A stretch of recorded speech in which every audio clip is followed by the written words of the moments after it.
कल्कि जी को कैसे पहचानें? सबके मन में ये जिज्ञासा बनी रहती है। तो आइए आज हम आपको बताएंगे कि कल्कि जी को कैसे पहचाना जा सकता है। मैं प्रीति सोनी छत्तीसगढ़ से। फ्रेंड्स, सबको ये जानने की इच्छा है कि कल्कि जी को कैसे पहचानें। किसी ने कमेंट में भी ये पूछा है। तो कल्कि जी को उनके ऑरा से पहचान सकते हैं। ऑरा क्या होता है? आपने देखा है ना, किसी भी फोटो में या मूवीज़ में देखा है कि शरीर से एक प्रकाश निकलता है। आपने देखा ना, सर के पीछे पीछे से प्रकाश दिखाई देता है सारे देवी देवताओं के। तो ये होता है ऑरा। तो जो देवी देवता हैं और भी जो भगवान हैं, है ना, उन सब का ऑरा छोटा होगा। कल्कि जी को उनके ऑरा से पहचान सकते कि उनका ऑरा इतना बड़ा होगा, इतना बड़ा कि ना उसका कोई अंत दिखेगा, न कहाँ उनकी शुरुआत हो रही ये दिखाई देगा।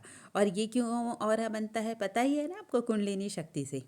तो ये सबके अंदर एक ऑरा होता है जिसकी कुंडलिनी जागृत हो जाती है। तो क्या होगा कि जिसकी कुंडलिनी जागृत होती है ये ऑरा वही देख पाएगा, है ना। और आने वाले समय में सारे भक्तों की कुंडलिनी जागृत हो जाएगी तो वो कल्कि जी को उनके ऑरा से पहचान लेंगे। और दूसरी बात, जो मतलब ध्यान करते हैं और जिनको थोड़ा सा पता ही होगा, जो ध्यान करने वाले ये जिनके चक्र थोड़े थोड़े खुलने लगे हैं, तो उनको ये बात पता ही होगी कि ऑरा क्या होता है और ऑरा किसका बनता है और कैसे बनता है। और दूसरी बात, कल्कि जी जब सामने आएंगे ना, अब जो ध्यान नहीं करते, अब जो भक्त हैं उनके लिए भी बता देते हैं। जब कल्कि जी सामने आएंगे ना, तो बिल्कुल उनको लगेगा कि यही है क्या जिसका मैं ध्यान करता हूँ या करती हूँ। आपकी आंखें इतनी ज़्यादा भीग जाएंगी, आंसू जो है रुकने का नाम ही नहीं लेगा। आपके आंसू आप रोक ही नहीं पाओगे। पूरे टाइम जो है उनके आंसू गिरते जा रहे थे। जैसे सबरी जी को आपने देखा था ना, कैसे सबरी जी कैसे चरण धोती है राम जी के अपने आंसुओं से। ये भक्तों की पहचान है कि अपने इष्ट को देखकर वो जो है आंसू नहीं रोक पाएंगे। ये कमजोरी नहीं है। बहुत लोग कह देते हैं कि आंसू आ रही है, नहीं ये कमजोरी, वो अभी इतना स्ट्रांग नहीं कि अपने आप पे कंट्रोल कर सके। ये कमजोरी नहीं है, ये भक्तों का प्रेम है। तो उनके आंसू जो है बिल्कुल भी रुक नहीं पाएंगे। और जैसे हम देखो नाम ले रहे हैं ना, तो हमें कितनी खुशी फील होती है ना। नाम लेने से ही ऐसे लगता है कि पूरे रोंगटे खड़े हो गए भगवान के या भक्तों की बात करो तो इसी तरीके से जब वो सामने आएंगे ना, तो आपको भी लगेगा कि पूरा ऐसे रोंगटे खड़े हो गए शरीर के। और एक इतनी ज़्यादा खुशी, इतनी ज़्यादा खुशी कि इतनी तो मैं कभी फील ही नहीं किया था। कभी पूरी लाइफ में इतने लोगों से मिला पर इतना आनंद कभी नहीं आया। तो ये होगी परमानंद की पहचान। और अभी भौतिक रूप से आप देखेंगे तो वो तो बिल्कुल सीधे साधे से होंगे, है ना। जैसे बिल्कुल भोले भाले से। और जैसे आपको बताया जा चुका है, जो भोले भाले होते हैं उनको इंसान बुद्धू समझता है। और कोई भी कुछ भी बोल जाएगा वो विरोध नहीं कर रहे होंगे, जब तक कि उनको अपनी आइडेंटिटी पता नहीं चली होगी तब तक के। और उनके मन में बहुत ज़्यादा ये इच्छा नहीं होंगी, ये भी कर लेता, वो भी कर लेता, गाड़ी ले लेता, घर ले लेता। बहुत ज़्यादा उनके अंदर इच्छाएं नहीं होंगी। और दूसरी बात ना, कभी किसी को लेके वो परेशान नहीं करेंगे। उनको चालाकी नहीं आएगी ना, जैसे बताया गया। और अभी तक के ये था कलयुग में जिनको ज़्यादा चालाकी आती थी, जो बहुत ज़्यादा झूठी बातें करता था, है ना, इधर उधर की बातें, वो सक्सेस होता था। तो भगवान अभी सक्सेस नहीं रहे होंगे। लेकिन अब तो धीरे धीरे उनकी आइडेंटिटी उनको पता चल गई है। भगवान तो अपने आप को अभी पहचान लिए हैं। तो अब वो जो बुद्धू से अब वो बुद्ध बनने की उनकी प्रक्रिया चल रही है। तो जब सामने आएंगे ना, तो इस तरीके से पहचान लेना।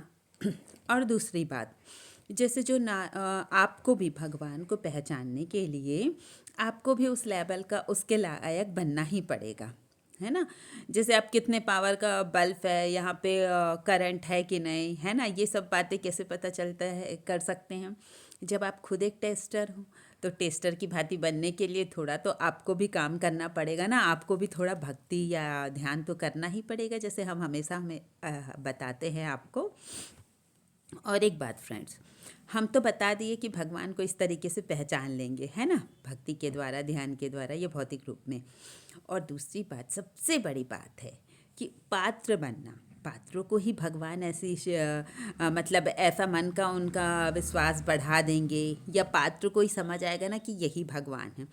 अगर पात्र ही नहीं बने तो फिर कैसे पहचान पाएंगे। जैसे कृष्ण जी ने अपना विराट रूप दिखाया था अर्जुन को, तो अर्जुन को ही क्यों दिखाया? क्योंकि अर्जुन उसके लायक था, अर्जुन वो पात्र था। तो अभी पात्र कौन होगा? सारे भक्त बचेंगे जो वो सारे पात्र होंगे, और उनकी कुंडलिनी शक्ति आने वाले टाइम में पूरी तरीके से जागृत हो जाएगी, और वो खुद ही बिना कुछ किए, बिना ध्यान के, बिना भक्ति के भी वो उस लायक बन जाएंगे। लेकिन आपको पता है ना, भक्त कौन होगा? जो मन का साफ सच्चा होगा, किसी को सताया नहीं होगा, और भगवान के लिए जो अंदर से नाम लेते ही जिसे खुशी फील हो, वो होता है भक्त, है ना। और जिसको नहीं हो रही है, हो सकता है थोड़ी निगेटिविटी के कारण नहीं हो रही है, कलयुग के प्रभाव से नहीं हो रही, तो आने वाले समय में हो जाएगा। लेकिन अगर आपका विश्वास भगवान में है तो आप निश्चित रूप से भक्त हैं। और दूसरी बात, भगवान जब तक नहीं चाहेंगे ना, तब तक उनको कोई नहीं पहचान सकता। अभी भी वो जहाँ पर रहते होंगे, बहुत सारे उनके आसपास में भाग्यशाली लोग रहते ही होंगे जो भगवान के साथ में रहते हैं। वो भी ऐसे ही लोग रहेंगे ना, जिनके बहुत ज़्यादा पुण्य कर्म होंगे, वही भगवान के आसपास होंगे, जो उनका बचपन देख रहे होंगे। भले ही वो अच्छे हैं या बुरे, ये नहीं कह सकते, अच्छे लोग भी होंगे, बुरे लोग भी होंगे, क्योंकि कलयुग में तो हर टाइप के लोग हैं। अच्छे लोग जैसे उनके माता पिता के बारे में इस टाइप से, है ना। तो अभी भगवान को कोई भी अभी नहीं पहचान पा रहा होगा। भगवान जब सबके सामने आएंगे, उनकी इच्छा से ही सब लोग उनको पहचान पाएंगे। तो अगर आपको मेरी बात सच्ची लगती है तो लाइक कमेंट शेयर ज़रूर कीजिए हमारा ये वीडियो, और जो हम चैनल पर हमारे नए हैं वो हमारा चैनल सब्सक्राइब ज़रूर करें। Thank you friends.